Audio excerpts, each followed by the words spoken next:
Eagle Community Television presents Community Connection with your host, Mike Cooper. Hello and welcome again to Community Connection from Eagle Community Television. Thanks for watching, and thanks to our producer, Jeff Durall. We're in the sanctuary of the Basilica of St. Fidelis with Pastor Father John Schmeidler as we talk about the designation in recent times as the Basilica of St. Fidelis. Well, of course, the Cathedral of the Plains, as it was so aptly named at one time. And Father John, let's start, if we might, with the significance for the designation as the Basilica.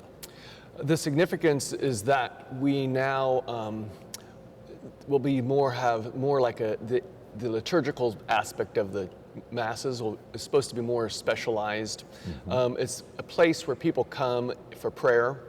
It's a place where they now, in a sense, are, it's a pilgrimage, a holy place. And it's not that it hasn't been before. It's now designated as a place for that, so that people now recognize the significance of what the place is. And it's also it ties it in with the Pope. So now what it does to say it's a basilica is to say that the Pope sanctions this as a place of honor. And if the Pope should come to Kansas now, this would be, in a sense, his home, to come to a place that he could come to visit, to see, and to experience and encounter as part of his whole see. This particular designation was kind of a lengthy process in coming, was it not? It was. It was very difficult for this to happen. I didn't have a portion of making it happen. The pastor previously, before me, put all the documents and all the writings and all the pictures into a book form so that it would be submitted then to Rome, who would then decree it a basilica. And it also had to do some steps. It took our bishop, Edward Weisenberger here, who had to sign off on it. Then he got some of the bishops from here to sign off on it.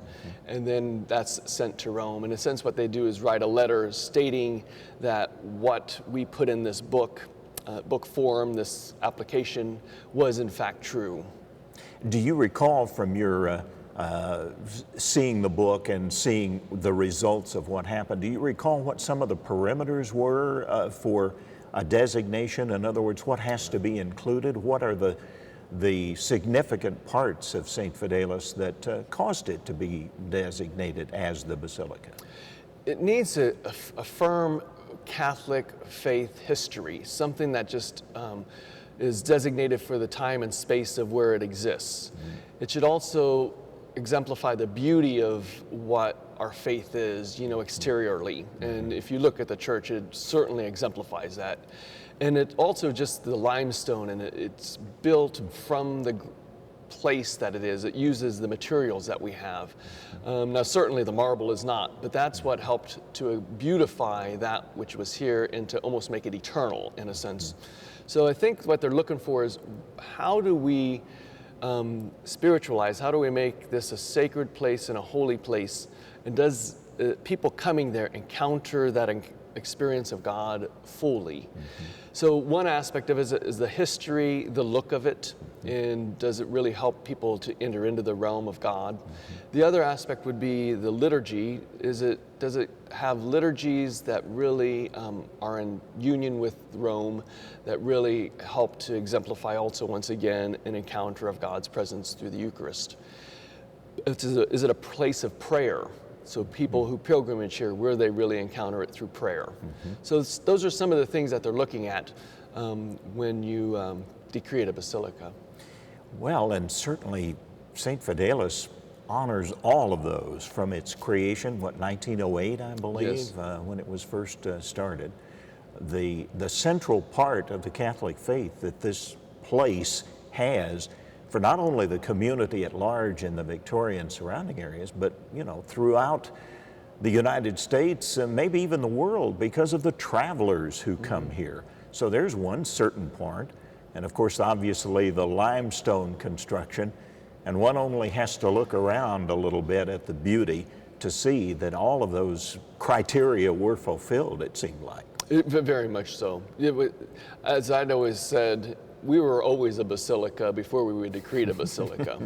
And that being so, because I've been over to Europe and seen the basilicas there, and have seen churches there, and this rivals them. I mean, and just the beauty, the richness, and growing up with this, I just thought this was normal.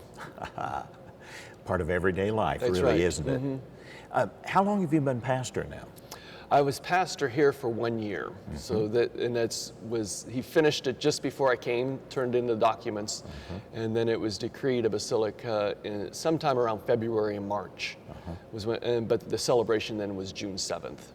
We'll be talking a little bit more with the historian of the church, Ivan Werner, in future visits. But from your standpoint, you touched on this briefly about changes perhaps in the liturgy, in the approach because of it being the basilica now. Right. It should be more intentional, more prayerful, more in a sense of helping us to know that the divine is here.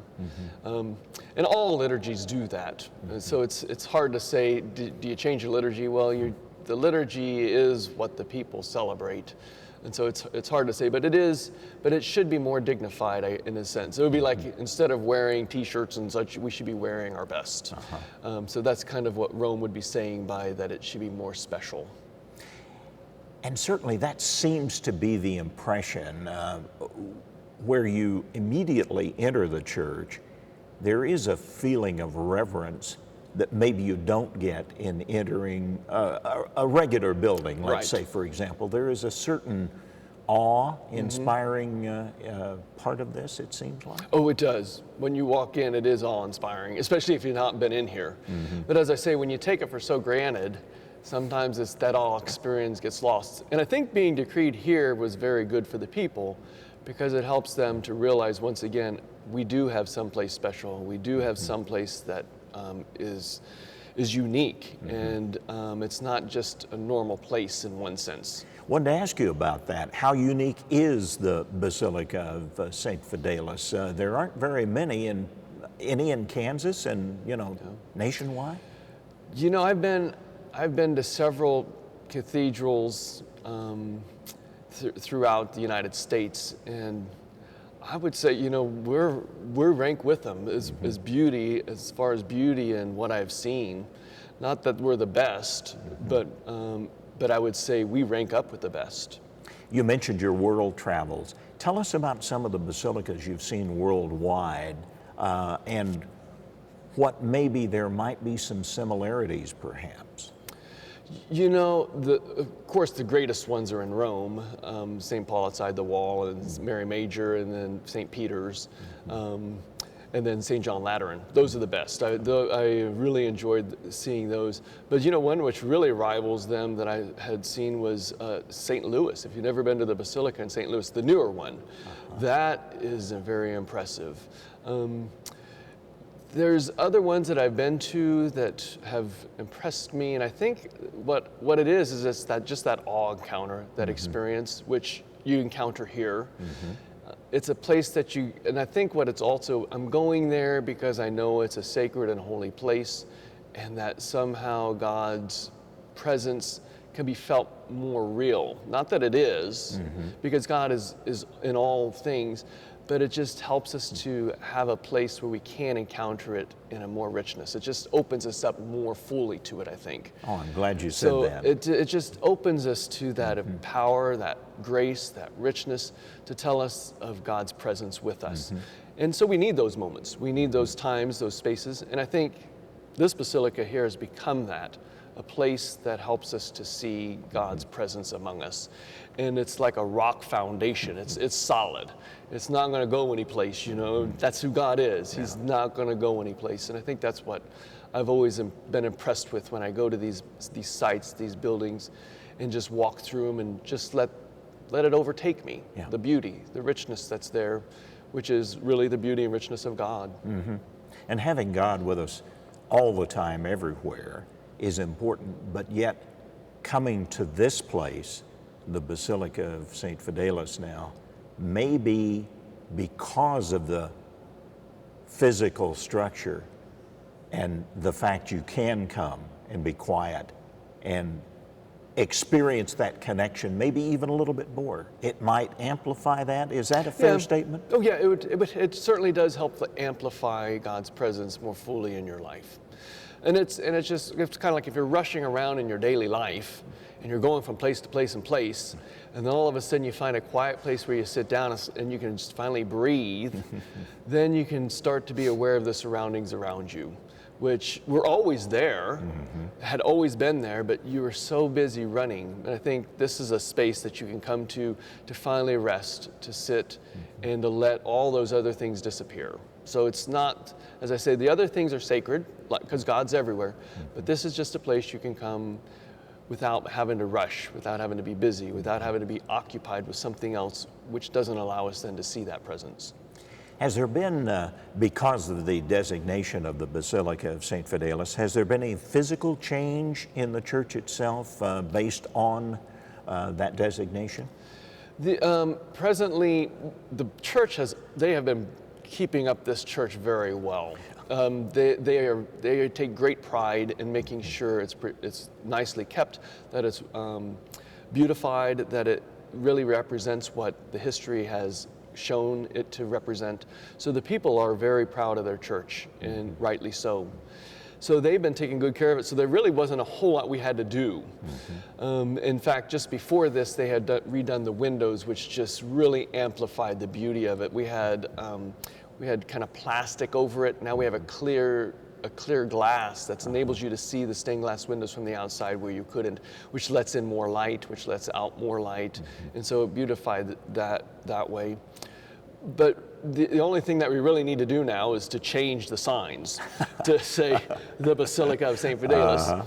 Although I still want to keep the idea of Cathedral of the Plains, because that's part of its history. So it'll probably be known as the Basilica of the Plains, the Basilica of St. Fidelis, Cathedral of the Plains. And so we'll probably have some name around like that. That's what I've been putting on letterhead right now. Because you don't want to lose your history. Yeah. And so it's... Well, and the people of Victoria have responded too. As we were driving into the Basilica, we noticed that all of the banners on the light posts and such, all sponsored by Victoria and area families and merchants that really do support the church and the designation, it seems like. Oh, they do. They very much support the church very well. We have maybe a couple of minutes left. Would you give us your personal impressions, if you would, of the Basilica of St. Fidelis, Father John? Personally, for me, it's once again, which I'm hoping it has done for the people, has enlightened me to recognize God's presence. As I say, we can sometimes take things for so granted that this shakes us up a little bit. And it shook me up a little bit to say, no, this is something special, something unique, a place where we need to be dignified to represent Christ's presence to the world. And so for me, it hasn't really changed my day-to-day routines per se, but it changed the attitude or the way I see it. And I guess the best way to describe it, it was like where you have the busy day, now I try to make my day less busy and more of an awareness that God is present in all things. And so this space, hopefully, as I said, has renewed the hearts of the people and has renewed my heart to be aware that what we're celebrating here, what we're encountering, is that presence in our world itself that needs to be exemplified and lived out there. So we come here, encounter that divine presence, but continue to live that then in our daily lives. That's a powerful statement. Thank you for sharing that. Father John Schmeidler, pastor of the Basilica of St. Fidelis. From Victoria, our community connection. Thanks for watching.